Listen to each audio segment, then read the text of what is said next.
बार की बात है, अफ्रीका के हरे भरे जंगलों में रामू नाम का एक शानदार हाथी रहता था।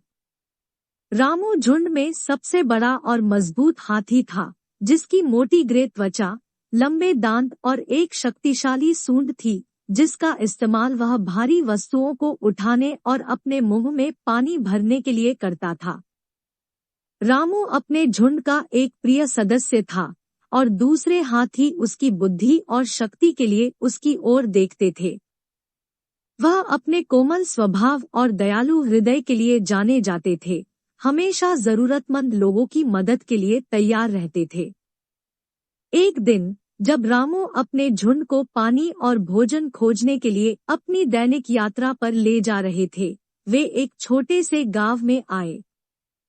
ग्रामीण हाथियों से डरते थे, क्योंकि उन्होंने हाथियों द्वारा लोगों पर हमला करने और फसलों को नष्ट करने की कहानियां सुनी थी। रामू हवा में भय और तनाव को महसूस कर सकता था और वह जानता था कि उसे ग्रामीणों को यह दिखाने के लिए कुछ करना होगा कि उन्हें डरने की कोई बात नहीं है। वह धीरे धीरे गांव के पास पहुंचा। ग्रामीण पहले तो डर गए, लेकिन जैसे जैसे रामू करीब आए, उन्हें एहसास हुआ कि उनका मतलब कोई नुकसान पहुंचाना नहीं था। रामू ने अपनी सूंड का इस्तेमाल एक पेड़ से गिरे कुछ फलों को उठाने के लिए किया और उन्हें ग्रामीणों को शांति प्रसाद के रूप में पेश किया। धीरे धीरे लेकिन निश्चित रूप से ग्रामीणों ने रामू और झुंड के अन्य हाथियों पर भरोसा करना शुरू कर दिया। उन्होंने देखा कि हाथी केवल भोजन और पानी की तलाश में थे और वे किसी को नुकसान नहीं पहुंचाना चाहते थे। उस दिन से ग्रामीण और हाथी आपस में मिलजुल कर रहने लगे।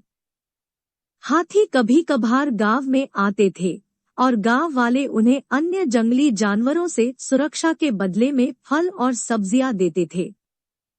जैसे जैसे साल बीतते गए, रामू बड़े और समझदार होते गए, लेकिन वह अपने झुंड और ग्रामीणों के प्रिय बने रहे। वह जंगल में अपने झुंड का नेतृत्व करता रहा, छोटे हाथियों को दुनिया के तरीके सिखाता रहा और उन्हें दिखाता रहा कि शांतिपूर्ण तरीके से मनुष्यों के साथ कैसे बातचीत करें।